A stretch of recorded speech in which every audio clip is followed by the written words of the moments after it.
Salut à tous et bienvenue dans ma nouvelle vidéo. Nous allons parler aujourd'hui de la vertu, l'idéal de la sagesse. La vertu est une notion philosophique, spirituelle, religieuse, politique et scientifique. Le sage est l'humain vertueux par excellence. Le sage maîtrise l'idée du bien. La vertu est une perfection de la puissance déterminée à un acte. C'est un habitus de la volonté, acquis par répétition des actes et qui habilite et incline l'homme à agir bien. L'habitus, c'est l'avoir en volonté, en persévérance, en révélation. C'est ce que l'on a acquis, mais qui s'est incarné de façon durable dans le corps sous forme de disposition, d'empreinte permanente. Le terme latin d'habitus évoque une empreinte de type social, laissée sur la personnalité de l'individu par diverses configurations, au sein desquelles celui-ci agit. Une vertu est un habitus foncièrement bon et qui opère le bien. C'est une qualité qui est par essence profitable à autrui. Les vertus morales sont des vertus du caractère nées de l'habitus. Elles ne sont ni naturelles ni contre nature. Elles sont plutôt comme un devoir envers quelqu'un, quelque chose ou envers soi. Elles se comprennent comme une forme particulière de disposition acquise par enseignement et habitude. Elles procurent facilité, maîtrise et joie pour mener une vie moralement bonne. L'homme vertueux est celui qui librement pratique le bien, avec la bonne attitude. Vertu vient du latin classique virtus, qui désigne l'énergie morale, la force.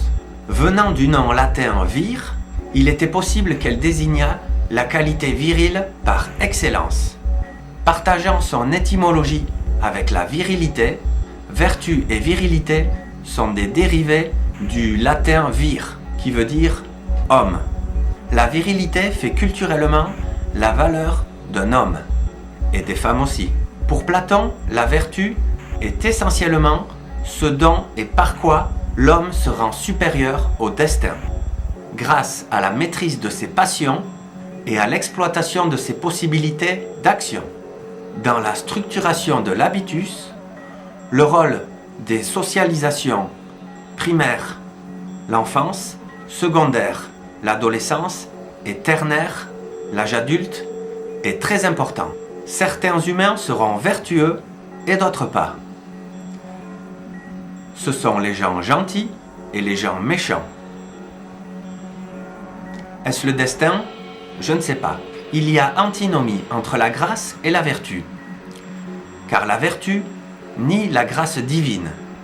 Nous allons voir maintenant les 8 vertus capitales. Il y a 4 vertus cardinales et 4 vertus théologales. Perfectionnement de la puissance de notre âme. Application de la sagesse. Les 4 vertus morales, cardinales, principales, qui sont la prudence, la tempérance, le courage et la justice. La prudence est la sagesse qui dispose la raison pratique à discerner en toutes circonstances le véritable bien et à choisir les justes moyens de l'accomplir. L'homme avisé, sage, surveille ses pas. La prudence ne se confond pas avec la peur ou la timidité, ni avec la duplicité ou la dissimulation. La prudence conduit les autres vertus en leur indiquant règles et mesures. Elle indique la conduite raisonnée. La prudence est la première vertu, elle est principale. Elle nécessite de la connaissance. Mais en effet, quelqu'un peut être prudent pour de mauvaises raisons. Cela fait de la prudence un talent et non pas une vertu. La prudence règle la sensibilité téméraire. La prudence se trouve entre la paranoïa et la précipitation. Voilà, la tempérance est la sagesse qui assure la maîtrise de la volonté sur les instincts et maintient les désirs dans les limites de l'honnêteté. Elle maîtrise les passions, procurant ainsi l'équilibre des émotions dans l'usage des biens. La tempérance aide dans la continence et la chasteté. La tempérance habilite à user de la mesure qui convient dans la jouissance des biens délectables. La tempérance règle la sensibilité jouissive. Alors la tempérance, elle se situe entre le manque et l'excès. Voilà. Dans les difficultés, le courage est la sagesse qui permet la fermeté et la constance dans la poursuite du bien, en affermissant la résolution de résister aux tentations et de surmonter les obstacles. Le courage habilite à surmonter la peur et à braver les dangers. C'est la fortitude, la force morale, la force d'âme. En effet, on peut considérer un criminel comme courageux. Ce courage est plus un talent qu'une vertu. Le courage règle la sensibilité combative. Le courage se trouve entre la peur et l'inconscience, ou la témérité. Voilà. Et enfin, la justice. La justice est la sagesse qui correspond à la constante et ferme volonté de donner moralement à chacun ce qui lui est universellement dû. La justice ordonne l'idée du bien. C'est la vertu la plus grande et la plus pure. La justice est la condition des trois autres vertus.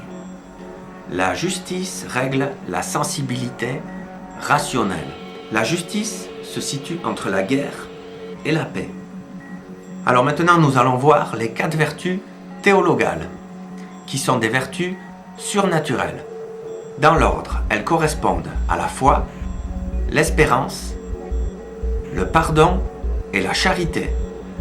La foi, c'est la disposition à croire aux vérités révélées.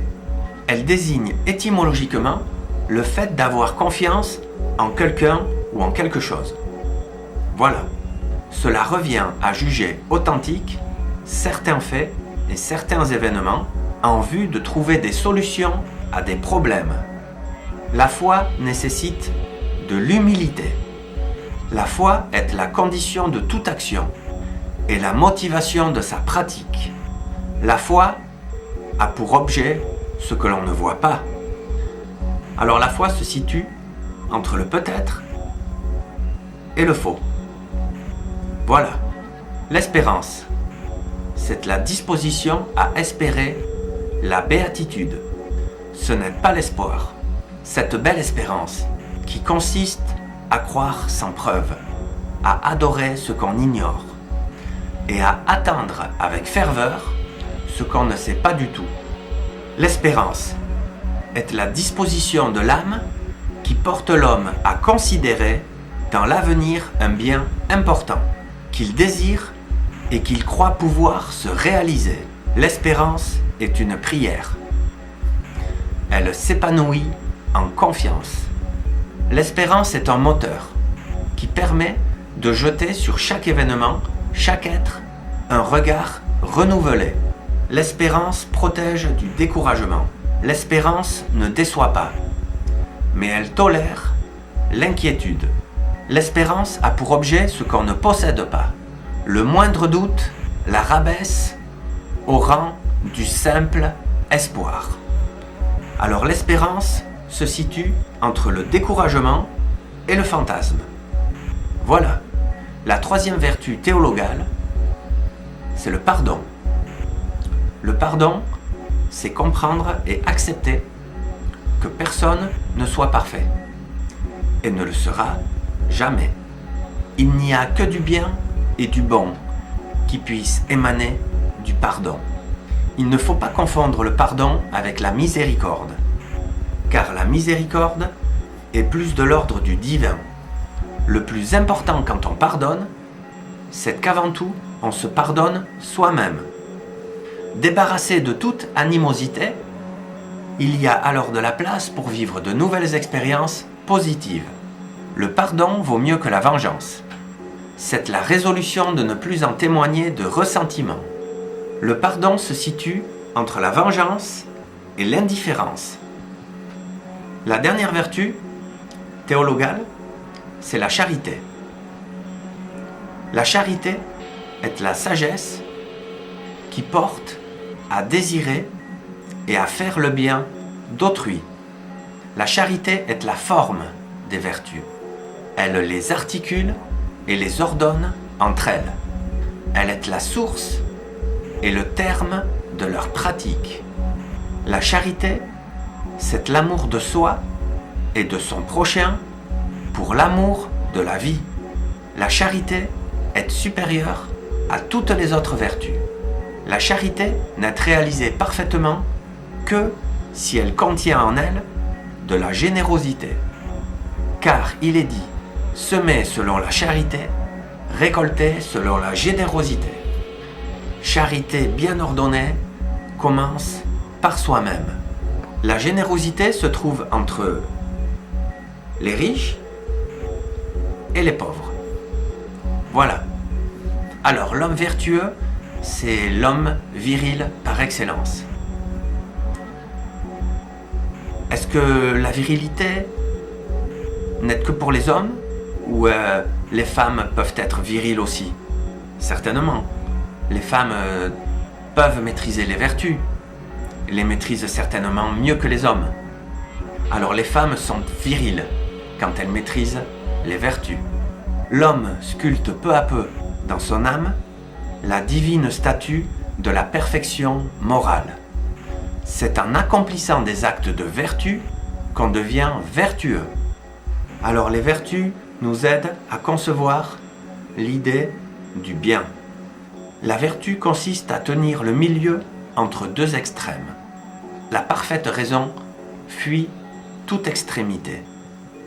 Alors la maîtrise des vertus est quelque chose de long, fastidieux, que tout le monde ne peut pas maîtriser. Les vertus sont connues depuis la nuit des temps et on ne cesse de vouloir les maîtriser de mieux en mieux pour aller vers la perfection morale, physique, psychologique, intellectuelle. Alors je vous souhaite de maîtriser les vertus et je vous dis à la prochaine. L'idée du bien.